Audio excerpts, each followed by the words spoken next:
Have another great article for you today, article summary. This is titled Ego is the Enemy of Good Leadership. If you'd like a copy of the PDF version, what I do is I just kind of highlight a few things out of the summary that my team creates for me, and then I share some of my perspective on the topic. But if you want the actual summary of the article, you can just comment in the below, and I'll get you a copy of this article. As we talk about ego, though, a quote comes to mind for me by C.S. Lewis. And he said this, he said, humility is not thinking less of ourselves, it's thinking of ourselves less, right? Just that little flip, thinking of yourself less. It's not all about you, right? So ego is the enemy of good leadership.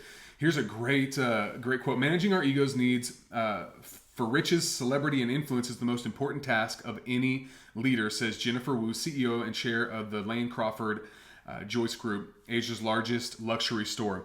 Ego makes us, here are a couple things that ego does for us. Ego makes us more vulnerable to deception. It narrows our range of vision, and it corrupts our behavior, frequently leading us to behave against our moral principles. Wow, that is a profound couple of sentences there. Vulnerable to deception. It's the last thing you want as a leader. You don't want to be deceived by your own self, your own thoughts, or deceived by somebody else on your team, or by someone in the marketplace. It narrows your range of vision, so you're not seeing as broadly. You're got narrow vision. It's not the same as focus, right? We want to be focused at times, but we also want to be able to see what's going on around us so we can modify and we can make changes whenever it's necessary, right? In the marketplace. And it corrupts our behavior. How often do we see these coaches, these great football coaches, these great CEOs of organizations, heck, in religious organizations, these pastors who have built these massive organizations, these churches that are huge, and that ego gets in and it corrupts their behavior and their moral principles. This is huge. We see it in politics all the time, right? It corrupts the moral principles. What is it? It's that ego.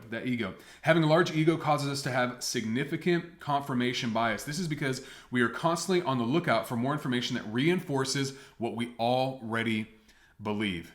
It just reinforces what we already believe.